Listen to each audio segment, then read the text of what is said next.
Welcome back to my YouTube channel. I hope आपको chapter number 1 to 8 अच्छे से clear up हो गए होंगे। अगर कोई भी डाउट है यू कैन आस्क मी। आज हम हमारा नेक्स्ट चैप्टर स्टार्ट करने जा रहे हैं, that is chapter number 9, revivals, loans and surrender of policy. बहुत ही ईजी चैप्टर है और बहुत छोटा चैप्टर है, 5-10 मिनट का ये हो जाएगा, ये भी कवर अप जल्दी सी। सो रिवाइवल ऑफ पॉलिसी में क्या होता है, इंश्योरेंस पॉलिसी अगर लैप्स्ड हो जाए, इन शॉर्ट अगर पेमेंट ना करे रिन्यूअल प्रीमियम की बियॉन्ड द ग्रेस पीरियड भी, तो इंश्योरेंस कंपनी के पास एक ऑफर देती है कि आप रीएक्टिवेट करा सकते हो अपनी लैप्स्ड पॉलिसी को एक स्पेसिफिक पीरियड में, जो आपको टाइम पोस्ट किया जाता है।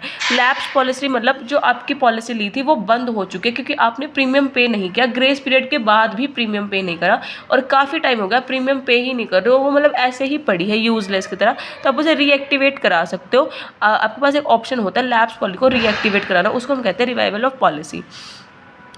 जो पीरियड आपको इंश्योरेंस कंपनी प्रोवाइड करेगी रिवाइवल द पॉलिसी के लिए, आप उसको अवेल करा सकते हो, बेनिफिट्स जो भी रिलेटेड है उसको हम कहेंगे रिवाइवल पीरियड। ठीक है, तो रिवाइवल पीरियड क्या होता है, जो आपको इंश्योरेंस कंपनी ये टाइम प्रोवाइड करती है आपको आपकी पॉलिसी रिवाइव कराने के लिए, उसको कहते हैं पॉलिसी रिवाइवल पीरियड। और रिवाइवल ऑफ पॉलिसी होता है रीएक्टिवेट कराना आपकी लैप्स पॉलिसी को। लैप्स मतलब बंद, जो बंद पड़ी है पॉलिसी, मतलब जो कि चल ही नहीं रही, उसको कुछ अता पता ही नहीं है। तो टाइप्स ऑफ रिवाइवल स्कीम सबसे पहले आती है स्पेशल, हाँ जी सॉरी, मैं ही कंफ्यूज हो गई थी, सॉरी।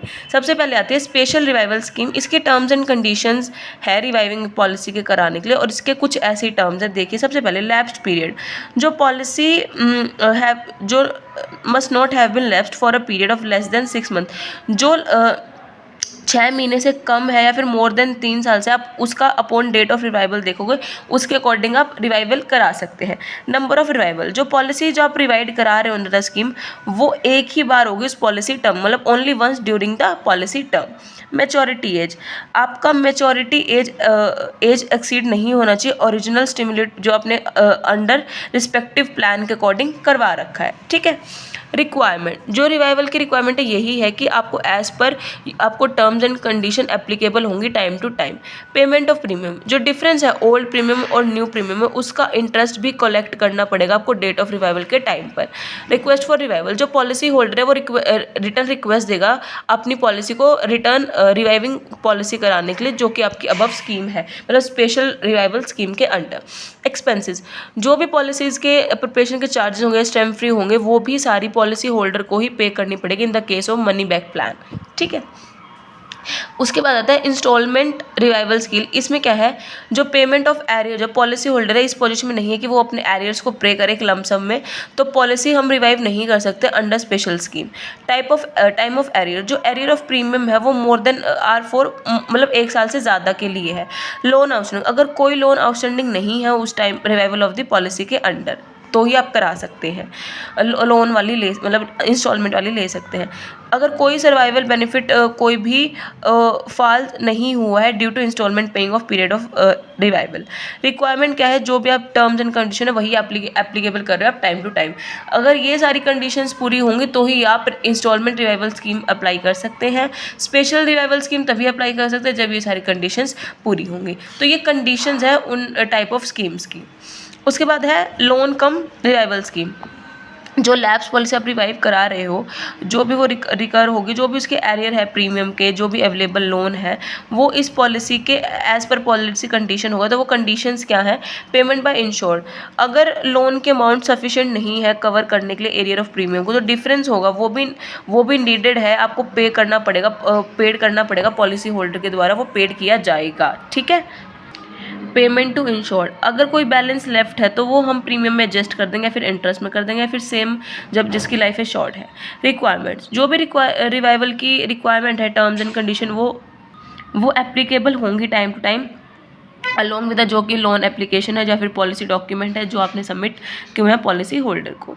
सर्वाइवल बेनिफिट कम रिवाइवल स्कीम, जो सर्वाइवल बेनिफिट है इसमें क्या है, जो रिवाइवल है मनी बैक पॉलिसी का वो भी आपको अलाउड करा जाएगा अगर ऑर्डनरी रिवाइवल बाय टेकिंग अगर आप ले रहे हो, तो जो अमाउंट है सर्वाइवल बेनिफिट की वो भी पेबल होगी पॉलिसी होल्डर के द्वारा। तो रिक्वायरमेंट्स क्या रहेंगी, जो रिवाइवल रिक्वायरमेंट है वो terms and as per the rules terms and condition applicable होंगी time to time loan application के साथ साथ।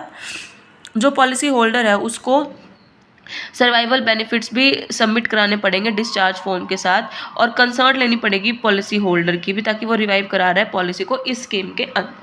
ठीक है, तो ये थे आपके रिवाइवल ऑफ पॉलिसी। उसके बाद आता है policy loan. Insurance company loan को ग्रांट करती है पॉलिसी होल्डर के against policy as per the terms and condition. जो भी पॉलिसी के में क्लेमेबल होती है, तो क्या रिक्वायरमेंट्स है, जो एप्लीकेशन है लोन के लिए वो एंडोर्स कर जाएगी टर्म्स एंड कंडीशन की, जो भी लोन की प्लेस करी गई है। पॉलिसी असाइन करी जाएगी absolute favour for the corporation में, और जो रिसिप्ट है फॉर द लोन अमाउंट वो भी होगी। जो मैक्सिमम अमाउंट होगा अवेलेबल होगा वो 90% होगा, और जो सरेंडर वैल्यू होगी वो 85% होगी इन द केस ऑफ अगर सारी पॉलिसी पेड अप है, अगर including cash volume of bonus वगैरह भी उसमें ही इंक्लूड होगा। ठीक है, उसके बाद आती है लोन्स की कंडीशन।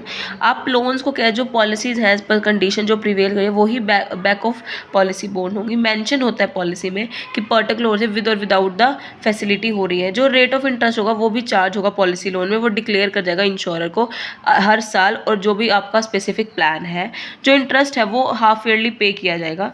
जो मैक्सिमम पीरियड है लोन को ग्रांट करने का वो 6 मंथ है from the date of payment. अगर आप रीपेमेंट कर रहे हो लोन का, अगर डिजायरेबल आपका विद इन दिस पीरियड है, जो इंटरेस्ट होगा मिनिमम पीरियड का वो 6 मंथ होगा, तो उसके 6 month will be have to be paid, आप उसको उसके अंदर आप पे कर सकते हो। ठीक है, इन द केस ऑफ अगर पॉलिसी क्लेम आइदर मेच्योरिटी या डेथ बन जाती है 6 period of the date of the loan से, जो इंटरेस्ट चार्ज करेगा वो डेट ऑफ द मेच्योरिटी उसके अकॉर्डिंग ही किया जाएगा। ठीक है, सरेंडर ऑफ इंश्योरेंस पॉलिसी।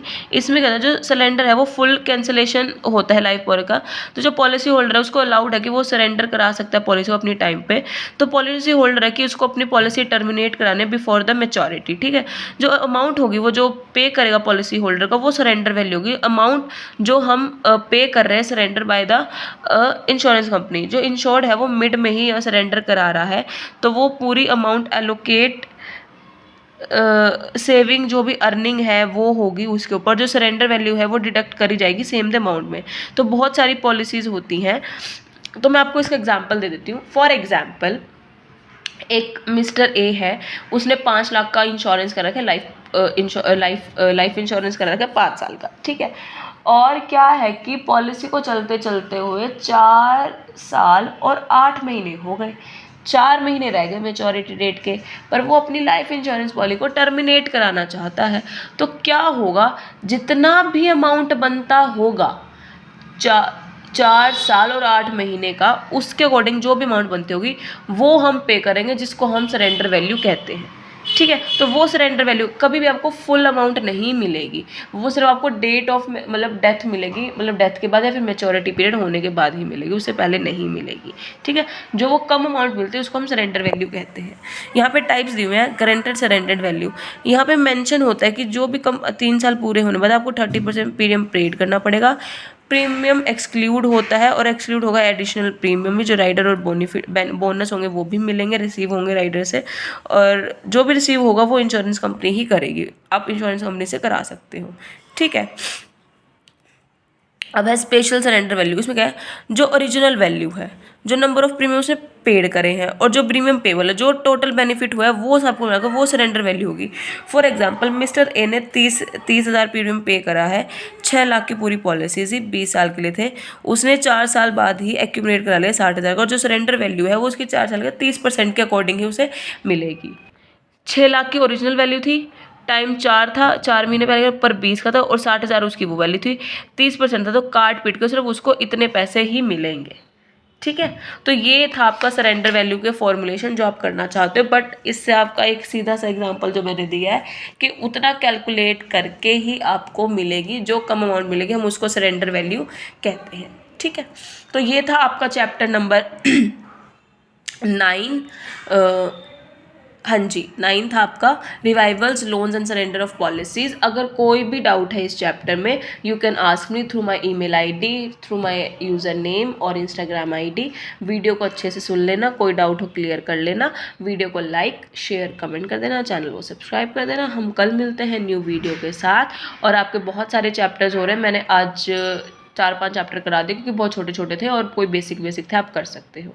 ठीक है, तो अपने आप को टाइम पे प्रिपेयर रखो।